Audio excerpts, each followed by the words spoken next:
मंदिर में ये जो एलईडी लाइट्स हम लगाते हैं, अगर इनमें फॉल्ट आ जाए तो क्या होगा? दोस्तों ये क्वेश्चन है, ये सवाल है बहुत से व्यूअर्स का। तो आज इसी सवाल का जवाब देने के लिए मैंने ये वीडियो बनाई है। तो प्लीज वीडियो को अंत तक देखें। हम सबसे पहले डिस्कस करेंगे कि ये प्रॉब्लम्स कैसे आ सकती हैं, बाद में सॉल्यूशंस पर भी हम बात करेंगे।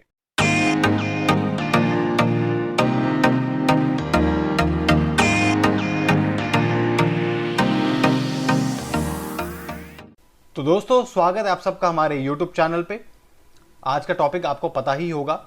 तो दोस्तों ये है हमारी एलईडी लाइट्स। मंदिर के किसी हिस्से को अगर आपको इल्यूमिनेट करना है, ठीक है, तो आपको वहां पर एलईडी स्ट्रिप्स ये लगानी पड़ती हैं। ये एलईडी स्ट्रिप्स हैं, ठीक है, और ये एलईडी स्ट्रिप्स खराब भी हो सकती हैं। और अब मैं इसके रीजंस बताने जा रहा हूं। तो सबसे पहला रीजन ये है कि अगर आप एक अच्छे ब्रांड की एलईडी स्ट्रिप्स नहीं लेकर आते तो पॉसिबली चांसेस हैं कि वो एलईडी स्ट्रिप्स खराब हो जाएंगी।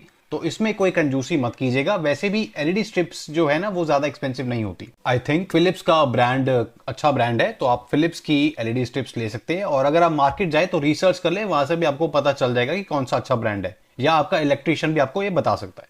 अगर मंदिर कंप्लीट होने के बाद आपकी एलईडी स्ट्रिप काम नहीं कर रही है तो उसका दूसरा रीजन हो सकता है, और ये बहुत बड़ा रीजन है, वो हो सकता है प्रॉपर वायरिंग। अगर आपके इलेक्ट्रिशियन ने प्रॉपर वायरिंग नहीं की है तो डेफिनेटली बहुत हाई चांस है कि आपका वो जो एलईडी स्ट्रिप है वो बंद हो जाएगी और आपको काफी फिर तकलीफ का सामना करना पड़ सकता है। तो प्लीज अपने इलेक्ट्रिशियन को कहें कि वो थोड़ा ध्यान से काम करे, और इस काम के लिए किसी अच्छे इलेक्ट्रिशियन को ही हायर कीजिएगा।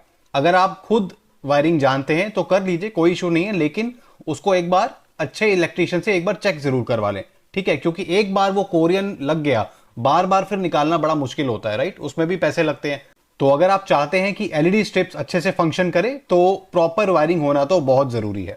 तीसरा रीजन है कि कई बार क्या होता है कि वोल्टेज फ्लक्चुएट करती है, ठीक है, जो पावर सप्लाई है कई बार वो बहुत पुअर क्वालिटी की होती है, तो वोल्टेज फ्लक्चुएट करती है। तो उस केस में भी जो एलईडी स्ट्रिप्स हैं वो फ्लिकर करती हैं और कई बार वो बंद भी पड़ जाती हैं। तो इसका सबसे अच्छा सोल्यूशन है एलईडी ड्राइवर। जब भी आप एलईडी स्ट्रिप लगाते हैं तो उसके साथ ड्राइवर भी लगाएं।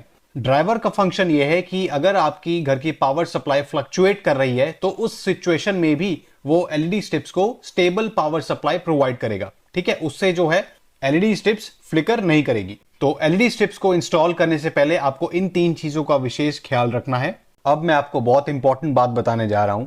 जब हमारा मंदिर पूरा कंप्लीट हो गया था, पूरा फिनिश हो गया था, तो उसके कुछ टाइम बाद मंदिर की लाइट्स बंद पड़ गई थी। चेक कराने पर पता लगा कि एलईडी ड्राइवर में इशू है। हमने एक्चुअली 30 एम्पियर का एलईडी ड्राइवर इंस्टॉल करवाया था एलईडी स्ट्रिप्स के लिए, लेकिन एक्चुअल में 20 एम्पियर का ज्यादा कंपैटिबल था। मतलब शुरू में जो हमने 30 एम्पियर का एलईडी ड्राइवर जो इंस्टॉल करवाया था उससे भी एलईडी स्ट्रिप्स चल तो गई थी, मतलब 2-3 महीने तक तो चली, उसके बाद वो बंद पड़ गई क्योंकि वो 30 एम्पियर का एलईडी ड्राइवर कंपैटिबल नहीं था। तो 20 एम्पियर का एलईडी ड्राइवर जब हमने लगवाया तो वो बिल्कुल सही फंक्शन कर गया। लेकिन अगर तब भी लाइट्स ना चलती, एलईडी स्ट्रिप ना ऑन होती, तो हमें फिर वो पूरा कोरियन निकलवाना पड़ता, वो इलेक्ट्रिशियन आके चेक करता, उसके बाद डिसाइड होता। या तो अगर थोड़ा छोटा मोटा फॉल्ट होता तो ठीक था, नहीं तो पूरी एलईडी स्ट्रिप्स हमें चेंज करवानी पड़ती।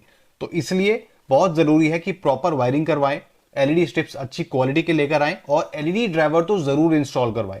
एलईडी ड्राइवर के लिए एक बार इलेक्ट्रिशियन से जरूर कंसल्ट करें, नहीं तो मैं आपको कहूंगा 20 एम्पियर का ही ज्यादातर फिट बैठता है। 30 एम्पियर का मेरे केस में तो बिल्कुल फिट नहीं बैठा, तो हमने उसको रिप्लेस करवा लिया। 30 एम्पियर ऑब्वियसली थोड़ा ज्यादा एक्सपेंसिव होता है, मतलब उसका कॉस्ट ज्यादा होता है एज कंपेयर टू 20 एम्पियर। और हाँ, उसका जो वारंटी होता है एलईडी ड्राइवर का वो 2 साल के लिए होता है।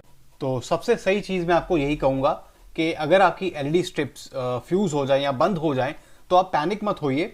सबसे पहले इलेक्ट्रिशियन को बुलाकर आप एलईडी ड्राइवर को टेस्ट करवाइए। अगर वो ठीक नहीं है, यानी कि कंपैटिबल नहीं है, तो उसको रिप्लेस करा लीजिए, उसको चेंज करा लीजिए।